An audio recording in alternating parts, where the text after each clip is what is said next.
Hey guys, this is Sean Kanan. You may know me better as Karate's bad boy. I'm hanging out with Zak and Dustin. If you're not, then your karate's a joke.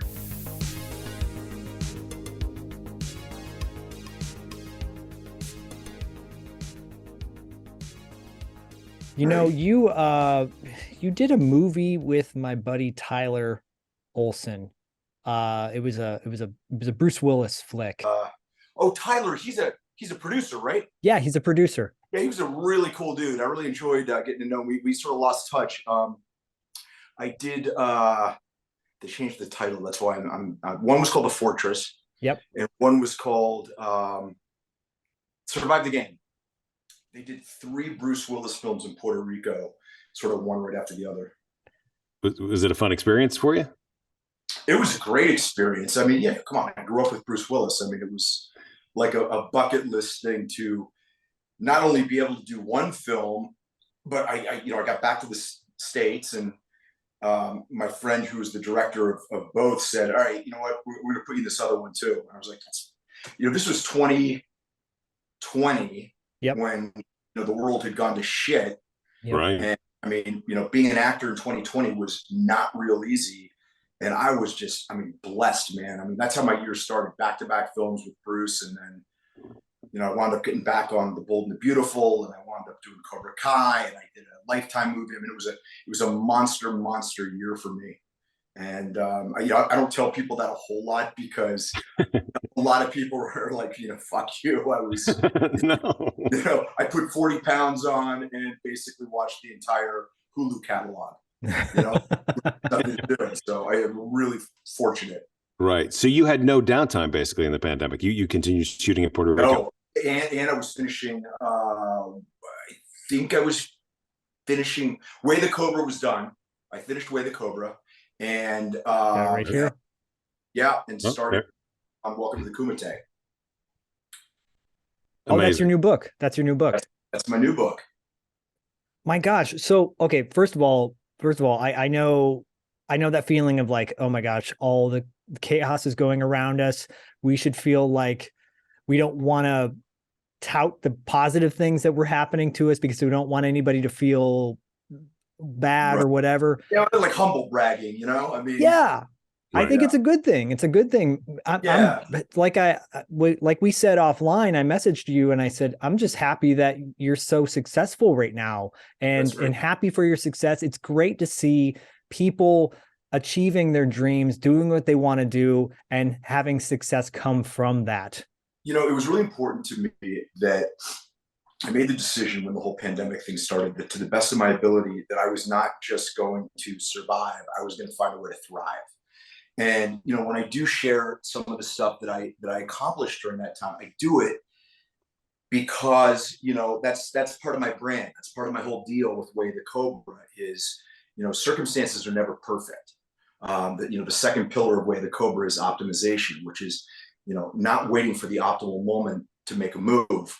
You look at the cards you're dealt, and it's about playing a lousy hand sometimes to the best of your ability. Yeah. And so, when I share stuff like that, it's to inspire people and say, look, this is what's possible. I'm no more spectacular than you. You can do this. You just have to want it and take action. Yeah, absolutely. I'm happy for you in that regard. I mean, you've been in this business for over 30 years now, and it's a trip that you've had, I'm sure, a lot of ups and downs, and I was looking back at your book, The Way of the Cobra, which I bought, by the way, which I think people should go out and get. It's inspiring to have a set of tools moving forward with whatever you're doing in life, whatever makes you happy, right? Right. No, absolutely. I mean, my acting teacher, his name was Roy London, and he used to say something that was really profound. He said, I have more in common with a successful plumber than I do with an unsuccessful acting teacher. And what he meant by that was there are certain common denominators, certain things that you need to do to become successful no matter what you do. I guarantee there's certain things that I do in my life that, somebody who's a Major League Baseball player does, somebody who is a really successful teacher does, whatever it is. There are just certain things that you have to do. And it doesn't matter what your chosen profession is, and it all starts with character. I think it starts with your character. It starts with, who you are and what you're committed to. But then there's specific strategies too. And one of the things I talk about in the book that had a really profound change in my life was when I started getting up early. I think that the ability to get up like 90 minutes earlier than maybe you usually do has a profound effect on the trajectory of your day. It's before kind of all the external bombastic chaos of the day starts hitting you. You're building in like another 90 minutes in your day to get stuff done, set your intention for the day, do a little meditating, center yourself, all of that sort of stuff. And, as an actor, for a long, long time, I erroneously operated under the idea that, if I didn't have to wake up early for work, or if I didn't have an audition or blah, blah, blah, I could sleep in till 10:30. And, I guarantee that no one who is, really kicking ass is sleeping in till 11 o'clock in the morning. Nope. And then I say, look, but if all that was necessary was to wake up early, then every kid who wakes up early to watch cartoons on a Saturday would be a captain of industry. I mean, it Right. takes more than that, but that's a really, really good start doing that. Yeah. And I'm a firm believer that some of what I teach in my book is philosophy. And I think philosophy helps us understand ourselves, understand our relationship to the world, ask the bigger questions. But philosophy without applicable strategy is impotent. I mean, it lives in your head. You need to tie that to nuts and bolts, battle-tested strategy. Strategy without the philosophy to govern it is like, it's like a wildly slashing katana that does all sorts of damage but never finds its mark. So you really need to have both of those two things work in tandem. And that's a lot of what I talk about in Way of the Cobra. That's really interesting. To your point, so Tim Ferriss, who originally wrote the 4-Hour Work Week, he interviewed I think it was 100 supremely successful people in all of their fields. And there were two things that they all had in common. And one of them was they all got up early. Mm-hmm. And many of them didn't need that much sleep to survive. Right. Not survive, but, operate, right. Function in society. And the second thing was that they all had some kind of meditation or mindfulness practice with themselves. Yeah, it's important because, there's so much monkey chatter that goes on in our heads now more than ever, especially with social media and the internet. And, we live in a society now that is, information comes at lightning speed, nanosecond information blasts that we're constantly being bombarded with. And you got to be able to just take a minute and center yourself and shut that stuff out. Yeah. And it's in those moments of silence when we kind of hear the message from the universe, not to get all woo-woo, but, when we're still, when we're quiet, you tend to hear, you learn things about yourself, like what your dharma is. What is that thing you're meant to do?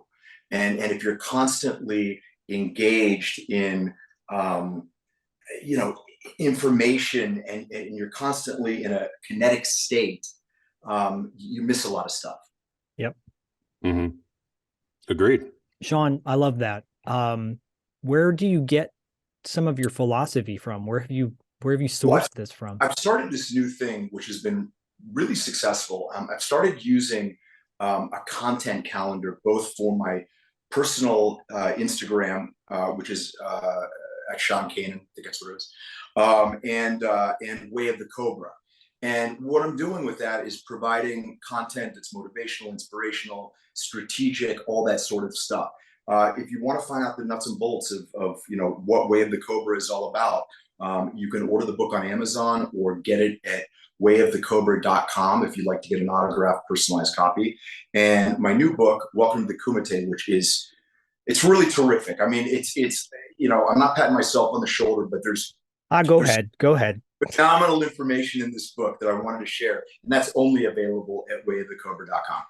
Nice. Okay. I mean, Yeah. look, are you, so our 100th episode was Bloodsport. We talked about blood. Should be. And I reference Bloodsport in the new book because a lot of people say, what is the Kumite? And Kumite refers to a traditional modality of training in martial arts where you're preparing for combat. But we all know Kumite from Jean-Claude's work, Yeah. As this epic battle. And the tagline for Welcome to the Kumite is learn to conquer your greatest opponent, which of course is yourself. The entire book is about how to become a better version of yourself. And to do that, you need to basically experience a metaphoric death every day, extinguishing the person you were yesterday to be reborn as, 2.0, 2.1, 2.2, etc. Always working to become a better version of who you were the day before. That's beautiful. That's beautiful. I have my son is 8 and, we're watching Saturday morning cartoons. We're doing all the things that I got to do as a kid that I love so much. And we were watching this show and the character was talking about how everything that happened yesterday, it's gone. That moment that you just had, it's gone. It was really deep and philosophical. And I thought about that. It is so true. You do extinguish that person who you were yesterday. None of that ever is going to be able to recreate. You should extinguish it. Not everyone does. One of the biggest things that I've noticed from my coaching clients is people have trouble living in the present. And, when you dwell on the past, you're thinking about things that you're regretful for. It causes, shame and depression and all that stuff. And if you're anxious, it's because you're worrying about the future. And of course, the future is unknown. Yeah. And so by staying in the present, it obviously keeps you focused. And it also takes away a lot of the mental baggage that so many people struggle with. For me, one of the easiest ways to stay in the present, and this is part of my morning routine, and this isn't a philosophical discussion, believe in God, don't believe in God, whatever, but I start my day on my knees, thanking my creator for 5 things that I'm grateful for. And it could be something as simple as, wow, I'm looking at my dog in the bed. I'm really grateful that I have this great little pooch, or my wife, or, I've got a great job to go to, or my family. And when you're thinking about things that you're grateful for, you're rooted in the present, and you don't think about all the other mishigas. You're speaking our love language right now. That is true. Zach, what cartoon told you this bit of wisdom? Adventure Time, actually. Adventure Time. Yeah. Which is a wacky ass show, but at the base of it, there's a lot of depth there. And it sparked this discussion, and we both were getting choked up. Bodie goes, I'm getting choked up, and you hear an 8-year-old verbalize that. But Sean, we practice that daily. We say we're grateful for what we have, not what we want. And the gratitude, I think, often gets overlooked or not appreciated. And especially, you probably have tremendous gratitude for the past couple of years, which have been hell for so many people. But you were able to rise. You were able to hit that wave that was riding at just the right moment, and thank the gods that it did, because here you are talking to us, and so grateful for that. Los Angeles is a difficult city to live in and maintain gratitude, and working in Hollywood exacerbates that. Mm-hmm. And by that, I mean, it's really, really easy to get into that mentality of the grass is always greener and someone has more. And, I wish I came up with this, I didn't, but somebody said, the grass isn't greener on the other side. The grass is greener where you water it. And it's true. And, I talk about in my new book, Welcome to the Kumite, I tell a story about how I was in acting class with Brad Pitt. And, I say, obviously our careers have taken very different turns. I'm obviously pacing myself, but, if much more selective with the blockbuster features that I do. Of course. But as you should be.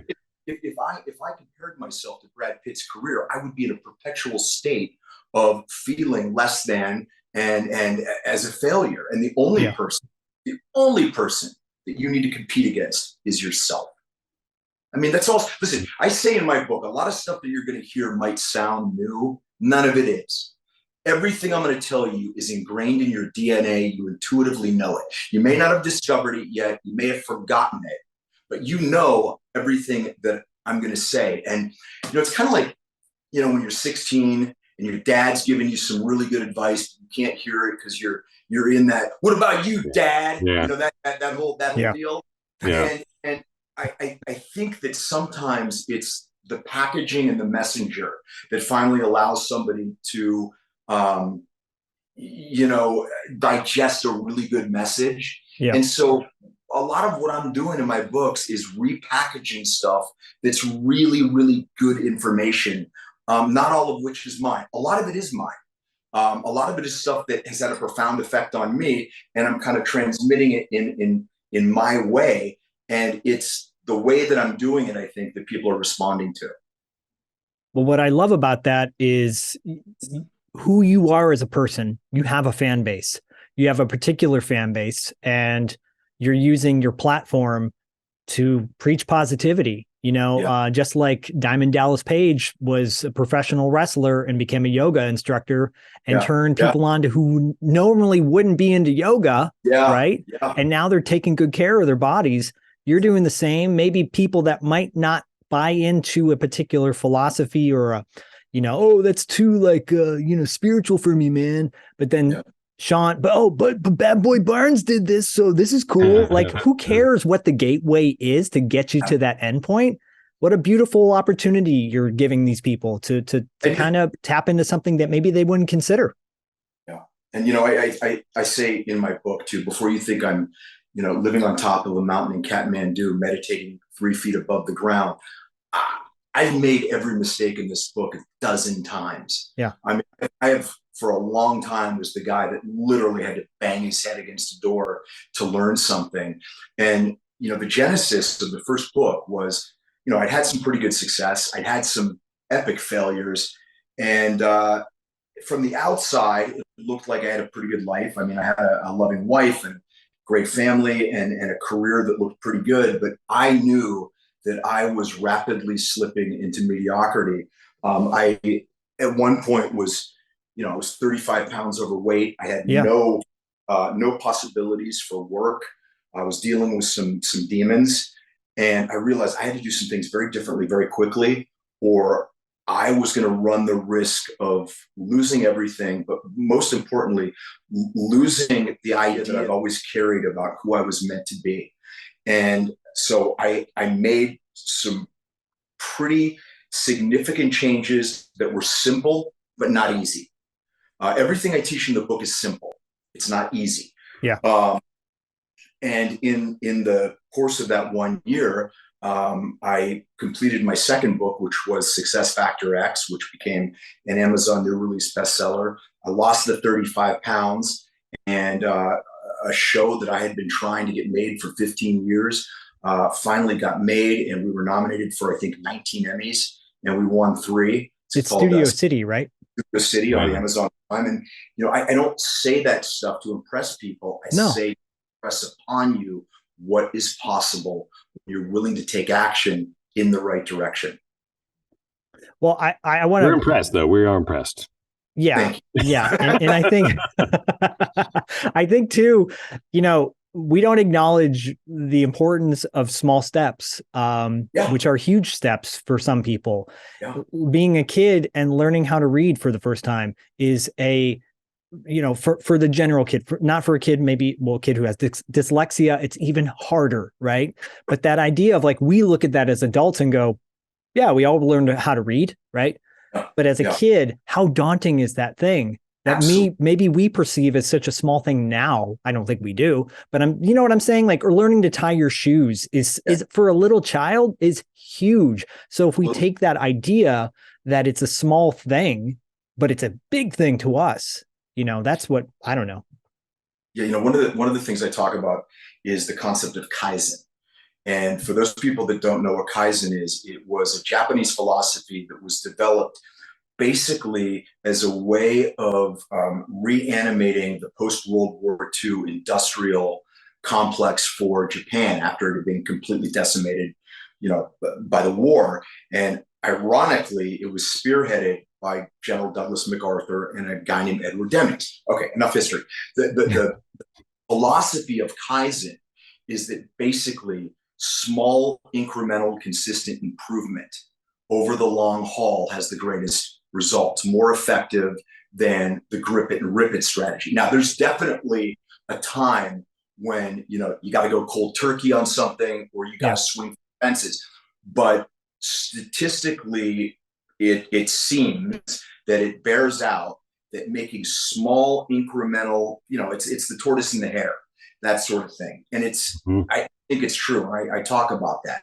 I talk about how to just consistently be improving in multiple areas of your life. And over the course of 30 days, you look back and go, wow, I've made some, you don't necessarily see progress in the gym the first week or the second week. No. But, you wake up one day and you're like, wow, I'm down 15 pounds. Right. It's crazy. How'd that happen? And, it really is the ability to just be consistent, I think, in everything in life. That's beautiful. That's beautiful.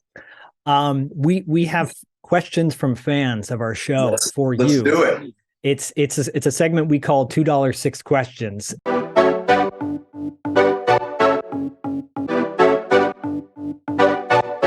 Rapid fire.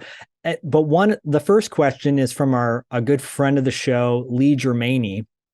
He wanted to know about the TV show Werewolf that you did a small stint on back in the day. Okay. We are big fans of Werewolf, a very underrated TV show. So yeah, I agree. So Werewolf is such a weird thing for me because there were so many intersections of my career that happened on that. So the first one was this. So I was a guest star on Werewolf. It was the first professional television job I ever had.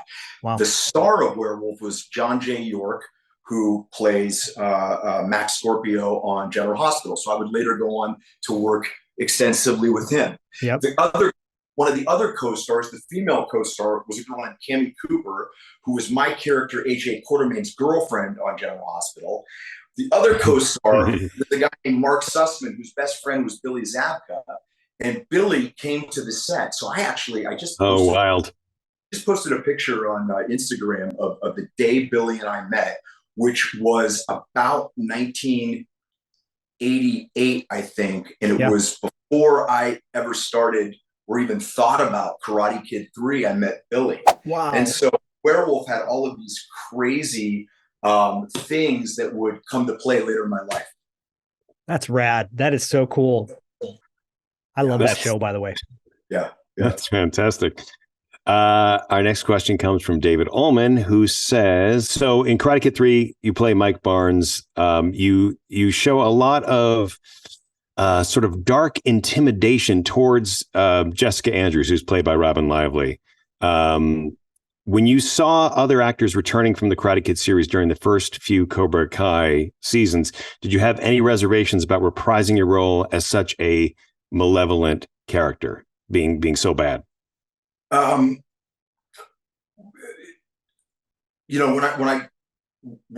the big three approached me and said, look, we're gonna bring you on, they were really wonderful. We had a Zoom meeting. It was me and Josh Held and John Hurwitz. Hayden wasn't available, and we were talking about it, and they wanted to know my thoughts. And I mean, I was so humbled by the fact that these guys that have created this juggernaut had any interest in what I had to say. I mean, they certainly don't need Sean Kanan to tell them how to do their show. And I said to him, hey, listen, I'm just excited to be a part of it. I'll do whatever. And if it's being a bad guy, I'll be the best bad guy there is. But love him not to be this one-dimensional thug that he was in the film. And that was very much what they wanted in the film, believe me. You can see that. Yeah. Yeah. And I said, all things being equal, it's 30 some years later, whether he has evolved into a worse human being or a better human being, over 30 years, there's change in everyone. And I just want my participation to reflect that. And then I said, the other thing is, at the heart of Cobra Kai is humor. I mean, it's a really funny show. Yeah. I do stand up. I love comedy. And I was like, I really want to have the opportunity to, find some moments where this guy is funny. And they really were cognizant of that. And there's a couple great moments, I think, where Mike Barnes is really funny when he's interacting with Chosen and, selling him the couch and all. I see you liking that tufted blue suede. Comfy. How much? Well, it's normally 1,200, but what the hell? For you, $2,000. A lot of people said, wow, we wish you would have been in more of it. And some of that was a factor that I was also filming Bold and the Beautiful at the same time. Mm-hmm. So scheduling was difficult, but I mean, I just feel like there was so much packed into, you know, what they gave me to do that I'm just really appreciative that I had the opportunity to be a part of it. That's so rad. And sometimes that's what you want. You don't want to wear out the character. You always leave wanting more. There you go. Yep. There you never go. Work with children and animals and never follow a better act. I had posted a picture on our $2 late fee Instagram of the poster Rich Girl. Oh my God. 1991. And I have a question for you because you have an epic fight scene with Don Michael Paul in that movie. Yeah. Any fond memories of working on that film? Well, first of all, Paul Gleason, who played the teacher in Breakfast Club, was in it. So I was just jazzed. Dude. Yeah, I mean, like speaking my lingo, like Breakfast Club, St. Elmo's Fire, 16 Kids. You know what I mean? So I was just really kind of starstruck. You know, it was great working with Don Michael Paul. I mean, it was it was really fun. It was a lot of young people. We were filming in clubs and things like that, and it was a really fun experience. It was, not a great film, but it was a lot of fun.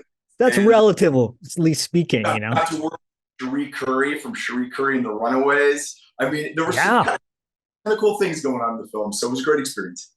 That movie may come back up on our show, by the way, just FYI, if we have Jill Schoelen on our show. So no idea what Jill Schoelen's up to.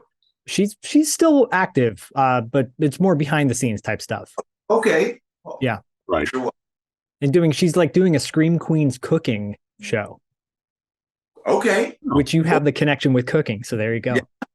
All right. Maybe we can facilitate that. Oh, maybe we'll have a little reunion, a rich girl reunion. Yeah. Question from David. Do you have any particular Pat Morita memory that you like to share? I get asked it a lot. Then forget it. Forget it. Take it back. No, for me, Pat Morita was before he was Mr. Miyagi, he was Arnold. Yeah, dude. Happy Days. Happy Days. Really excited. Very warm guy, funny. I mean, the thing about it is that when I was doing Karate Kid 3, I was very much an unknown, unproven commodity. And because of that, the producers were not, they were like, it was a wait and see thing, whether or not I was going to be able to pull it off. And so there wasn't a lot of room for screwing around. And frankly, fun was not the first thing that was on everyone's mind.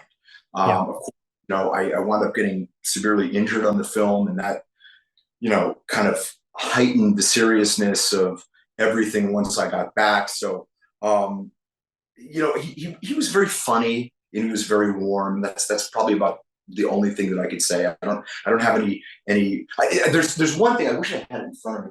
I have a great picture of me and Pat Morita, and then right behind Pat is my martial arts instructor Fumio Demura, dressed in full makeup like Pat Morita because he was his stunt double. So you're literally seeing Pat Morita. That's cool. Oh, cool. If you can dig that up and post that on your Instagram or something, that would be fantastic. Yeah, I will find that. Yeah. Okay, cool.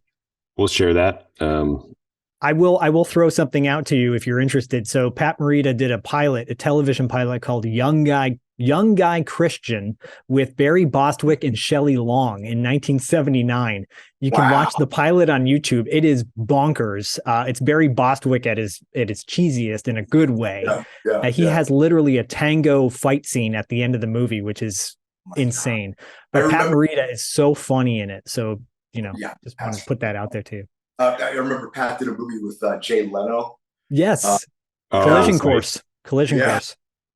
Was it a movie or was it a TV It's a show? movie. The movie where Pat Morita jump kicks through a winch, like a car driving like 70 miles an hour, jump kicks through the windshield. It's insane. Mr. Miyagi. Right? I got one more question on my end. It's from Aaron Dawn, friend of the show, fan of the show. and this is timely with Valentine's Day. What's the most romantic thing you've ever done for someone, and probably your wife? It should be, I think. Well, don't put words in his mouth. So I think two things come to mind right away. One of them is for our 7th anniversary. I wrote a poem for her. Basically, the poem is about how, we've all heard about the 7-year itch. How people say it's 7 years. Talk to my ex-wife about that. And I say, our fire is burning brighter than it ever had. And then I got it done in calligraphy and had it framed and gave it to her. That's nice. Nice. And then our wedding was in Italy at a beautiful boutique hotel overlooking the Mediterranean, owned by a friend of mine, and that was pretty romantic. Oh, fantastic! Yeah, nice. And we got Valentine's Day tomorrow, so hopefully I won't screw that up. I'm just going to put it out there. It is a Hallmark holiday, so you should be celebrating Valentine's Day every day except for Valentine's Day. Exactly. I know.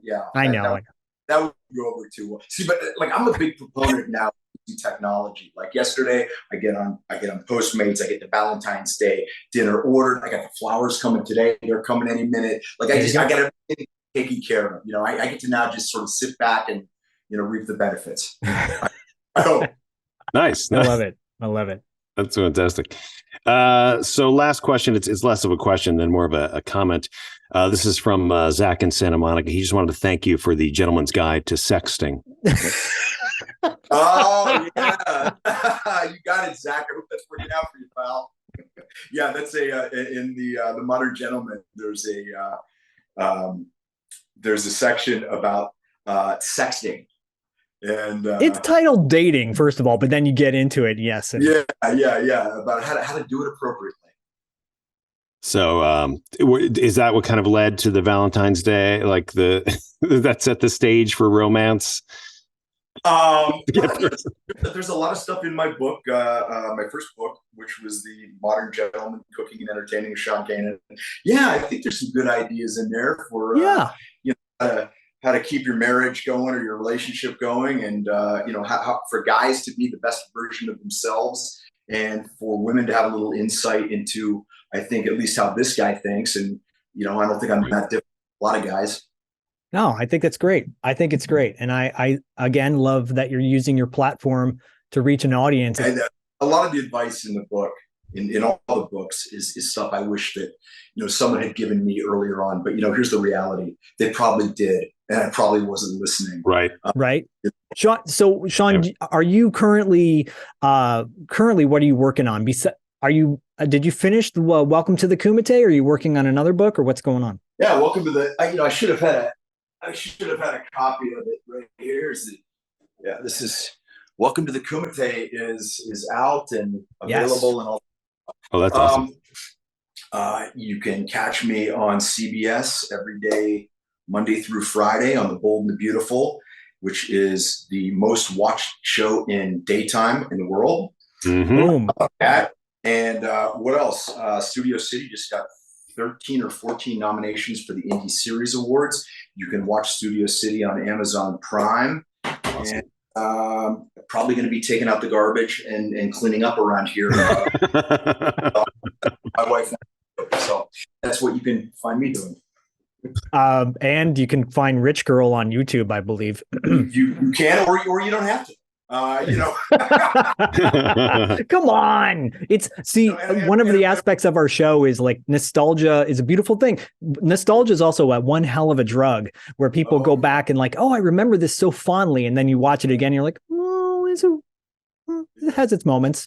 Well, speaking of nostalgia, you can also find me on season 5 of Cobra Kai on Netflix. Yeah, no doubt. Yeah, selling couches. No spoilers. Kicking ass and selling couches. Yeah. That's a great tagline. Sean, if I hope our paths cross again, and maybe we can have you in the studio. Guys, I really would. You guys know how to get a hold of me. I would love that. Find me when you're ready, and we'll make sure we can work it out. Okay. That'd be great. Love guys, it. Thank you so much. I really enjoyed talking to both of you. Likewise. Thank you again. Take care, guys. You too.